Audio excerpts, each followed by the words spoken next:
Salut à tous. Aujourd'hui, on découvre un cépage blanc fascinant qui est le chenin blanc. C'est un vrai caméléon qui s'épanouit dans tous les climats, capable de donner des vins secs, doux et même effervescents. Alors comme d'habitude au programme, on va voir son profil, les régions clés et les styles de vinification. J'en profite pour vous rappeler que si vous voulez vous entraîner au QCM du Wine Set numéro 2, tu peux cliquer dans la description pour accéder à l'application. Allez, c'est parti. Le profil du chenin. Quel est son style typique ? En fait, il n'a pas de style typique, car on va le retrouver dans tous les styles. Il va être sec, demi-sec, doux, même effervescent, mais ce qu'il aura en commun à chaque fois, c'est une acidité très élevée, très tranchante, qui en fait est sa particularité.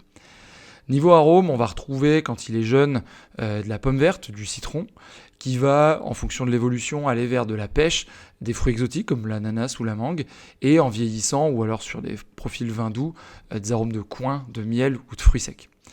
Peut-être que si on veut le rapprocher d'un autre cépage du WSET, ce qui s'en rapprocherait le plus, c'est le Riesling. En fait, ils vont avoir en commun une acidité vraiment marquée, une diversité immense de styles, de sec à liquoreux, et une capacité de garde très très bonne. Maintenant, en termes de région, où est-ce qu'on va le trouver ? Eh bien, de même, et c'est pour ça que c'est vraiment un caméléon, on va le trouver aussi bien dans des climats frais, tempérés, et même, dans certains cas, chauds.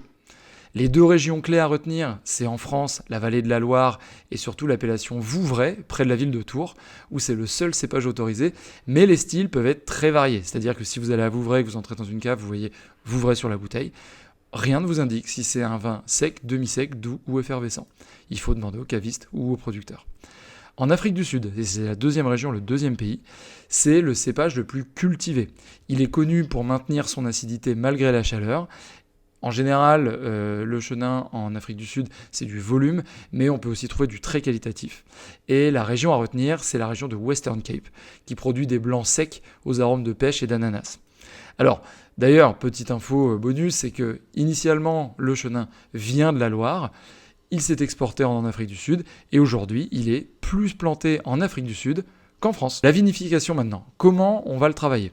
Donc, on l'a compris, c'est un caméléon, c'est un cépage très polyvalent et avec son acidité, en fait, on va pouvoir faire plein de choses. On va pouvoir faire des vendanges tardives, on va pouvoir faire du botrytis, on va pouvoir faire du bois ou non et son acidité va lui permettre de vieillir magnifiquement. On peut avoir des chenins exceptionnels qui vont développer des arômes de miel, de cire d'abeille, voire de fruits secs. Qu'est-ce qu'on retient du chenin ? C'est que c'est un cépage caméléon, qui va faire du vin sec, doux, effervescent. Ce qu'il y aura en commun à chaque fois, c'est l'acidité élevée. Et les deux régions clés à retenir sont la Loire et l'appellation Vouvray et l'Afrique du Sud. C'est tout pour aujourd'hui. Et je vous rappelle que si vous voulez tester vos connaissances du WSET 2, vous pouvez cliquer dans la description pour télécharger l'application. À bientôt pour un nouveau cépage. Ciao !